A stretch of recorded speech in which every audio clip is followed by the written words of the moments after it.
Well, hello, everybody. Dr. Arbeitman here. Really excited about today's interview. I have my good friend and mentor, Dr. Russell Friedman, on from Alpharetta, Georgia. How you doing this morning, Doc? Good morning. I'm doing near perfect, Dr. Arbeitman. Fantastic. I had the idea of introducing you to our patient base and our community. I have mentioned you in many of my talks and individual discussions with patients because you are the developer of the work that we do each and every day in our practice, which has helped thousands of people. And for that, I'm eternally grateful. But, you know, I tell the story that, and this may be hard to believe, but we met 20 years ago. It was January of the year 2000. I was a new chiropractic student. I know you've heard the story, and I'm only going to tell it in a short form. And I was questioning my decision to become a chiropractor, and I was literally on the phone with my parents every day thinking about transferring out of chiropractic school. And then I met a young woman in the hallway of the C building, and she said, before you do anything drastic, go listen to this upper cervical doctor speak on campus. His name is Russell Friedman. And I showed up on a Wednesday night, and I don't know if you remember this. You brought patients to campus. Do you remember that? I do. And I thought that was the coolest thing ever because anybody can say how great they are, but you had like 6 patients there that told these unbelievable stories. But I was, you know, I'm still from Jersey, so you got to like prove it to me, you know? And so I came in as a patient, and I had played football in high school, and things were never right up here. And after my first adjustment, and I remember it, it's as crystal clear as if it was yesterday. I remember sitting in the resting room with Dr. Smith and being like, what just happened to me? And I knew from that point on that this was the work that I needed to study. And I came to your office every Tuesday for the 3 years I was down there. And it was me, Dr. Smith, and Dr. Gertner learning from you. And here we are 20 years later. And, you know, And you look more like me each day. I do. And I've even been playing with the with the facial hair too. But thanks for being here. I want you to just, you know, a couple words about yourself and how you got to become a technique developer. What led you down this path?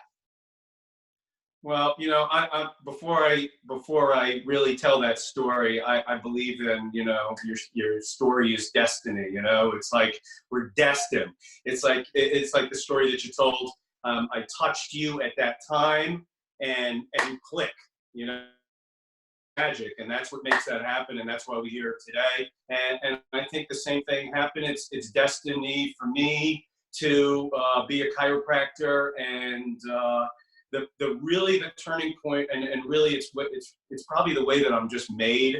It's in the sauce, you know, is that I just ask questions of where we are today. You know, the wisdom of the universe is infinite. You know, I mean, it's infinite. I see that. And we were kind of boxed into a place, and I got built up to this place. And, you know, I had questions because I couldn't just help Larry Arbeitman. Maybe I could help, you know, 5 out of 10 people. And what about the other 5? So I asked the question about those people. And really, that's probably the biggest thing that's led me to be a receiver, a founder, something, a new path, you know, those kind of things, those words, is the fact that we ask questions to expand our knowledge base, expand our understanding, expand our ability to help people as well as possible with their structural, functional relationship with their posture. So patients understand within chiropractic, there are methodologies or techniques, and a lot of the chiropractic techniques that are being practiced today were founded decades ago, and lots of times those founders aren't even alive anymore. There's really only a few tracks of technique and chiropractic technique development happening right now in our profession. And I'm very proud to say that our technique that we practice is one of them. You already answered the question. It was your drive to figure out how can we do this better? How can we help the 5 people that weren't being helped? I've heard you teach hundreds of chiropractors from a technical perspective, but how would you communicate to our patients what it is that we're actually doing for them and the significance of it? Yeah, you know, the easiest thing to do that is to relate to people in something that they already know. And, you know, just forget the spine, the body, and all that stuff. Just take, you know, take a milk carton and just crunch it down. Well, what's going to happen, man? You know, take that to your tire and just crunch it down. Take it to your car and crunch it. Take your heart and just crunch it down. Well, what about take your cells and crunch them down, you know, and just compress them? They can't function better. And there's the, you know, the law of the universe. It's not my law, it's a biological law. And that is the structure of something dictates the function. How something is structurally sound dictates the function of it. Your tire's nice and structurally sound, it functions perfectly. You puncture a tire, it doesn't function well. So that message to relate to people is then, you know, the transition, the way we can integrate posture. And chiropractic has looked at the spine, but what we look at in QSM3 is the whole relationship of the whole body and the way that it modulates. And you know, we have this cool little machine called the Posture IQ. It's the only thing in town in chiropractic and really in healthcare that measures the three-dimensional structure of how the body breaks down. And the cool thing is, it actually even shows us the way that the body expresses itself energetically, like how weak it is. I'm carrying a 50-pound suitcase and I'm jogging with it, or I'm carrying a 50-pound suitcase and I'm breaking down, okay? And, you know, the other visual that I use is if you look at the transition of posture from birth as we then begin to stand up, and then through the transition as we begin to break down. You know, we have a law that grandma always breaks down and breaks forward. You know, she goes down and forward. You never see grandma up. And this posture that is breaking down is significant because we see all the effects of that. My this hurts, this hurts, this hurts, and everybody sees that, not just chiropractic, medicine. Every person in healthcare sees the breakdown of posture. And our vision in QSM3 is to lift that up and expand it. And I tell my patients to make it closer to the way that the manufacturer made it. Okay, and then people live fully because the cells, the joints, everything, the organs are in the space that they need to be in, and they can be expanding and living. And the name of the game to me is, you know, I go back to the Old Testament. It says blood is life. And if you want to have life, you need to have blood motion, you need to have blood exchange, oxygen, nutrition, and then out. And where's all that stuff live? You don't just live in nutrition, you know, and just pound it in. You start with an expanded system. And that's what we do in QSM3 is we expand that back by getting the head and the whole body back to its nice stable and bouncing self like we used to be. And if we can move it towards that, people live a bigger life for sure. 100%. So it's so fascinating when patients get up after an adjustment and their innate basically says, whoa, I feel open. And sometimes they can't even bring words to it. They feel that difference immediately. And what I love is your ability to educate, to link the known to the unknown through metaphors. In fact, I have a crushed Coke can in every single room in my office, thanks to you. And everybody knows the Coke can. That's Dr. Paul Collette. All right, we'll give the credit where the credit is due for sure. So right now, let's make this conversation very appropriate to this time right now, where people should be focused on building up their body and their body's immune system and their response. What would you say to your patients is the significance of the work that we do on the immune system and how the body responds? Well, again, it's that conversation of structure function, okay? The body isn't just an immune system and a joint and a nervous system, and this is okay and this isn't okay. It's like milk, it's homogeneous, you know? It's the way that it functions, the way that it's functioning. It's either functioning optimally. It's like, is your car functioning and cruising along, or has it got a flat tire? It's not just about the piece, it's the whole function. It affects the whole thing. So the immune system is the topic of the day. But the first thing that has to happen is that system has to be open and expanded. And then the nutrition that you take in, I'm a vegetarian, I try to eat organic food, I only drink pretty much water 99% of the time. So these are all nutritional things. I take probiotics, you know, all these kind of good things that are nutritional that people look into. And you can see that on the social media sites, how people are looking for those kind of things. But the piece that really sits ground floor of that is, you know, if you want to talk about the plumbing in your house, it's great. But if the whole thing's fallen down, it's not so great. So it doesn't matter about the plumbing. So the structure of the body supersedes everything. So once you get the structure right, then the great work that people are doing with nutrition and exercise and all these things to enhance their body, then they're getting the benefit. Otherwise, they're really not getting the benefit that they can get. And the structure of the body is the foundation that everything fits in. So, such a great point, because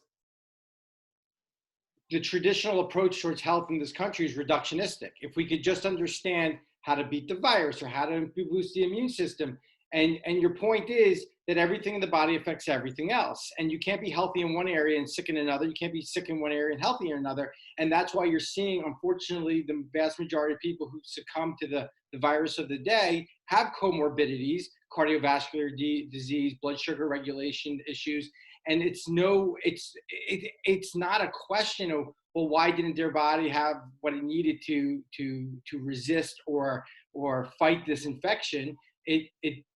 If one system's down, the whole thing is down. And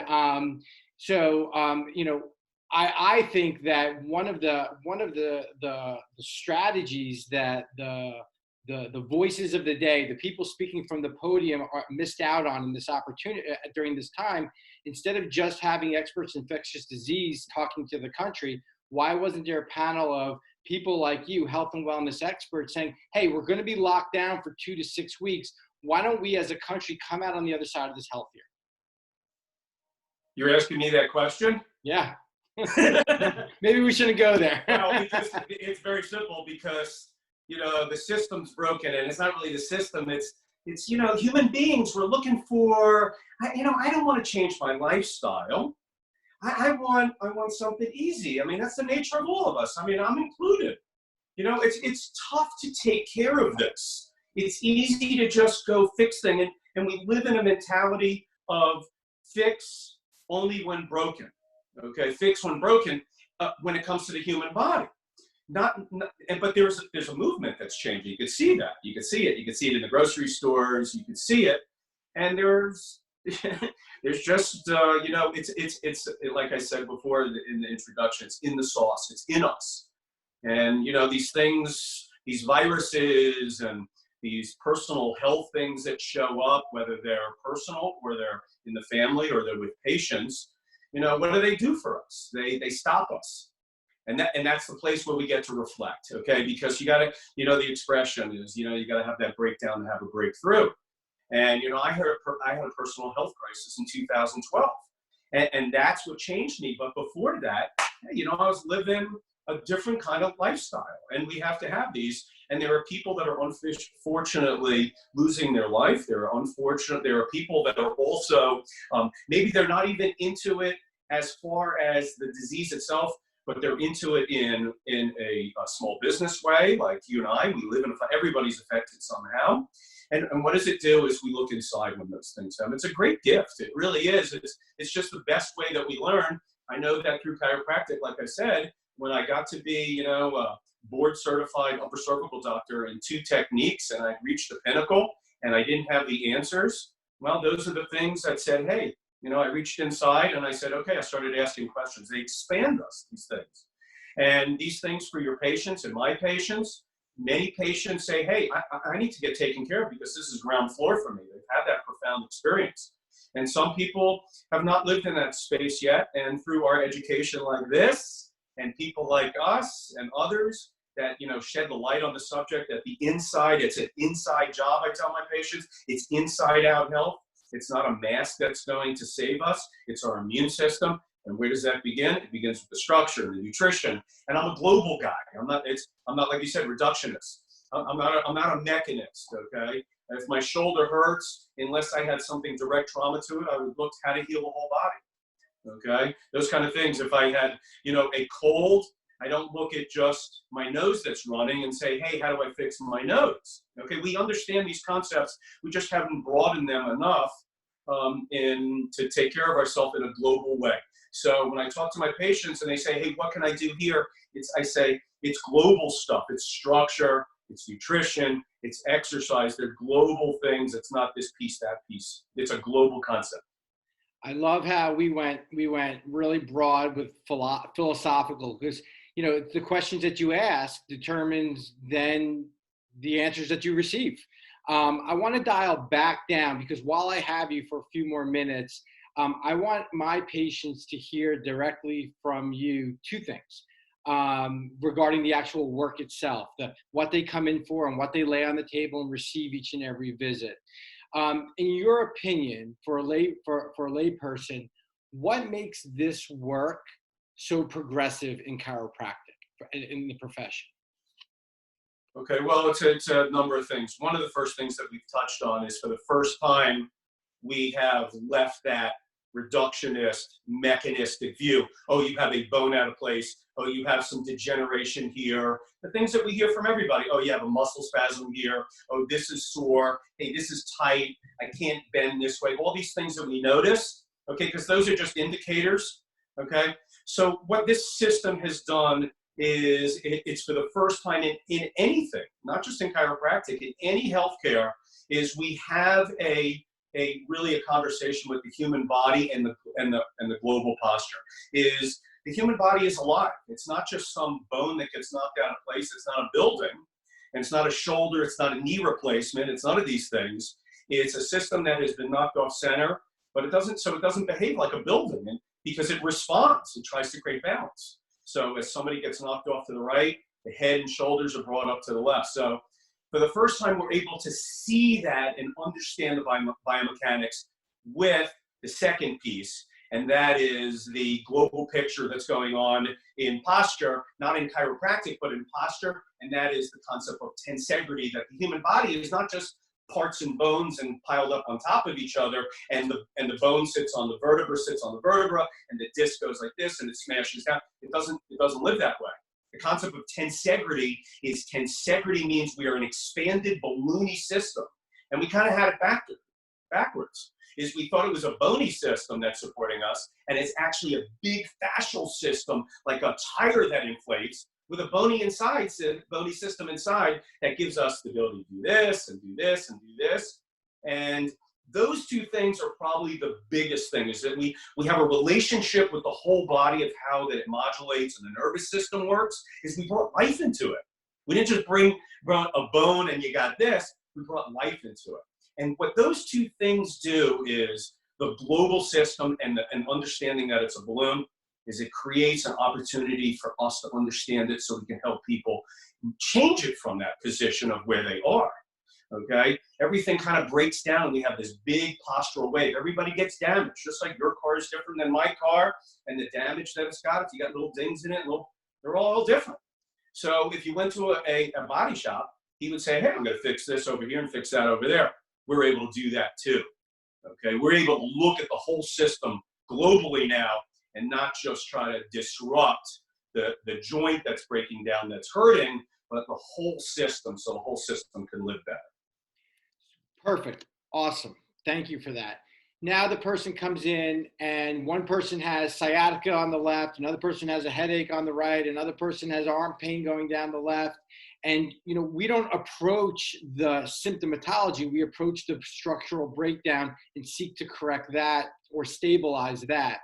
Can you explain from your perspective, and it's probably the most common question you and I both get as practitioners, is how do you correct this global system only through the neck? Why through the neck? All right. So I just want to back up for a second, because you've really brought up a great point, is what we are able to see is why the person's having trouble. You know, the common model in anywhere in healthcare is to give something a name. Oh, you have sciatica. But if it's on the right or it's on the left for somebody, and the way that the posture is, are very different things. And we're able to see that.